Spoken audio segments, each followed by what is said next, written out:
6, this is where we are right now, and I wanted to play some Wind Waker today, but today is the last day of the month of August, and as such, it's the last day of this in-game month. The reason why I want to do this right now is because there's a side quest on this route that involves catching all forms of deerling. Deerling, well, I was about to talk about it, so why not get started right now. Deerling is a very peculiar Pokemon in that it has 4 different forms that vary depending on the season where you first encounter it. The forms don't change on a certain deerling with the seasons, but when you find them in the wild or against a trainer as Gravity, well, decent move if you build a team around it, but as a throwaway move like this, not so much. But yeah, the way it works is that I'm going to catch a winter deerling for the side quest today, and tomorrow it's going to be spring. It's going to stay winter. However, all the deerlings that I'm going to encounter starting tomorrow are going to be spring deerlings instead. So I want to take this opportunity while it's still winter to catch one of those winter deerlings and show it to the person that wants to see all 4 of these deerlings. I don't recall off the top of my head what the reward is for this, but I'm going to do it nonetheless because, hey, it's not nearly as much effort as it is, catching every last Pokemon. Deerling is a fairly easy Pokemon to catch, so I don't really see the problem. So, here's one, so I'm gonna try and catch it. Problem is, I am sort of over-leveled compared to the wild Pokemon right now, so I'm gonna go with Hypnosis right away. Of course, it has to miss, and it uses Takedown, which is going to have it take a little bit of damage, which can only help. Of course, this is sort of why it's not a really good idea to weaken it too much, because it could commit suicide with Takedown. So let's see, we gotta put 1 Pokeball here. Is that gonna be the only one I'm going to need? 2, 3, yes! Deerling was caught, so here's a random thought for you. What if the damage taken from that takedown was the different maker that allowed me to catch it? Of course, the odds of that happening are microscopic, especially considering that it's a freaking deerling. And besides, there's no way we would ever know about anything like that unless there's some way to hack the RNG so that you make it display every single number that it selects, which probably isn't going to happen. Well, and cue a million people telling me that such a thing can be done or exists, but whatever, now I'm just rambling on. So, Deerling, as a Pokemon to use in battle, quite underrated, actually. Well, I'm mostly referring to Sawsbuck, its evolution, which has the same seasonal gimmick as a Deerling. But yeah, Sawsbuck, I don't hear too much about it, but it's a Pokemon that I really like. It's not the best out there, but still, if you want a serviceable grass Pokemon, you don't like Virizion because it's a legendary, or Lilligant because it doesn't have enough type coverage, well, Sawsbuck should be your go-to grass type then. Certainly better than Serperior. I would use it over Serperior anytime. I mean, sure, its stats aren't spectacular. It's got like 100 attack and almost as much speed, which is, well, it's enough for in-game purposes. It's got its signature move, which is Horn Leech, which is basically a physical Giga Drain. That's basically all there is to it. Of course, it's the only Pokemon that gets it for now, aside from Smeargle, of course, but why would you ever use Horn Leech on Smeargle? And just wait, it's going to be eventually hoard out just the way Drill Run and Mega Horn were, and it's eventually going to be given to a lot of Pokemon that have horns, which is going to be great news for some Pokemon. Could you imagine, like, I don't know, Seeking getting Horn Leech? That would be fairly awesome, actually. Even though Seeking is still shit despite having Lightning Rod nowadays. But I'm just using it as an example. If Hornleech gets out to many Pokemon that have horns, it's probably going to see a lot more use. It goes without saying, duh. Playing Captain Obvious today.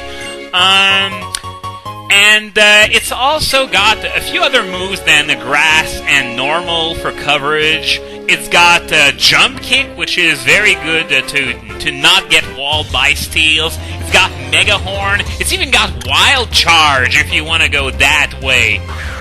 Though I personally wouldn't.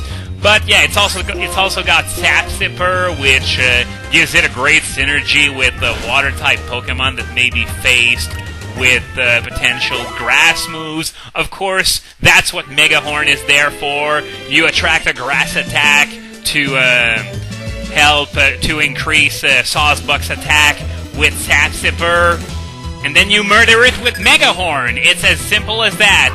And competitively, it's mainly used for its other ability, which is, of course, Chlorophyll. Chlorophyll is, of course, an excellent ability, doubling the speed of any Pokemon that has it under the sun. Of course, it's still allowed while its rain counterpart is banned for a reason that you probably know by now, and I don't need to explain it. But yeah, Chlorophyll, Venusaur is typically your go-to guy when it comes to Chlorophyll, but if you don't want to use Venusaur and Sawsbuck just fits your team more or your own personal preference, Sawsbuck is great as well. Of course, I'm not expecting Sawsbuck usage to rise very much, considering that Rain got a massive increase in use since Black and White 2 came out. Amoonguss also became a lot more used, enough to potentially be overused. I looked at the stats recently, and yeah, Amoonguss now is just that good.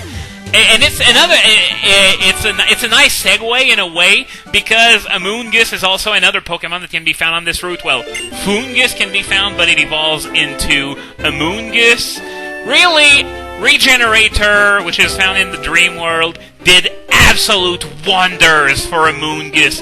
It was like, going to bed with Rosie O'Donnell and then waking up with Scarlett Johansson. I think it's a pretty good comparison to say that Amoonguss is sort of Tangrowth version 2, except of course it plays a bit differently from Tangrowth. Much of it has to do with the fact that it's got Spore, which is infinitely more reliable than Sleep Powder, and it's very competent at checking Rain teams, which, as I said before, are on the rise, so that makes Amoonguss all the more viable. And with Regenerator, that thing, well, not to say it doesn't die, but it's really, really hard to kill. And, okay, is that item all the way up there? Yeah, I think I'm not going to be able to go there until a bit later when I have Surf. Though I could be completely wrong on that. I'm going to check everything I can of this route, then move on, and then I'll come back if I need to. So, this is the seasonal research lab, or whatever it was called. So yeah, this is the guy who wants to see all four kinds of Deerlings. Right now I have one, but I'm an idiot and I didn't keep an empty slot in my party, so I'm going to need to go all the way back to Driftvale and go get it at the Pokemon Center, I guess.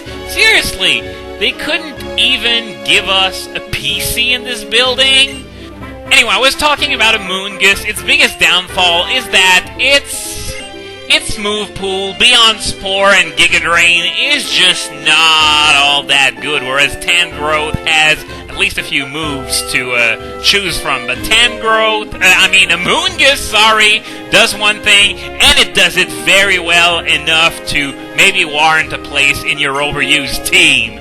So, no, I will not show you because I can't. I don't have it right now. And since you don't have a PC in here, you're just going to be delayed even further. Now, I'm going to cut off the part where I go back to Driftvale to get it for one simple reason. You've probably seen the encounter rate thus far in this video is much higher than usual. Well, this is what happens when you progress in this game. When you get past Driftvale, the encounter rate goes up significantly. And I don't want to subject you to all that, so I'm going to go back off screen and go get that Deerling. Okay, I'm back, so let's hand over that Deerling now. It's right here. And this is the winter form, yes? Starting tomorrow, the spring form is going to be available, so I'll be taking care of that the next time I update this LP. I think it would also be a good idea to go back to Nimbasa and talk to the new trainer that's going to be at the Ferris wheel, because it changes with the seasons. Now when you go out and back in, you're going to see that they went and caught their own winter Deerling. I don't know why I talked to him again. Maybe I expected something different. But yeah, they said, oh, we can't go catch Deerlings. We're so busy. And so I showed mine to them. And after that, they went and caught their own, even though they were all super busy.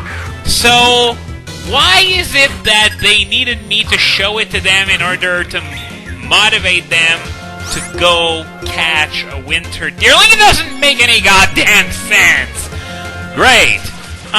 So yeah, I already covered Sawsbuck and Amoonguss. There is also another new Pokemon that can be found on this route, which we've seen a few times already. It is Carablast. I sort of like the concept behind this one, especially when it comes to the evolution, is that, as I said before, it evolves by being traded with Shelmet, and it steals Shelmet's armor and becomes a Escavalier,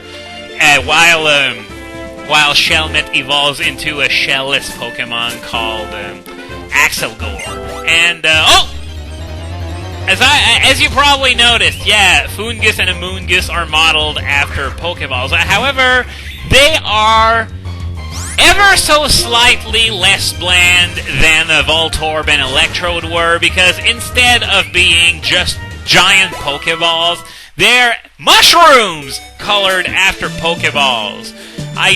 Now I don't know how so many Pokemon started existing that were modeled after a man-made invention. It's like if for example, you know, snails evolved into creatures whose shell looks like a house.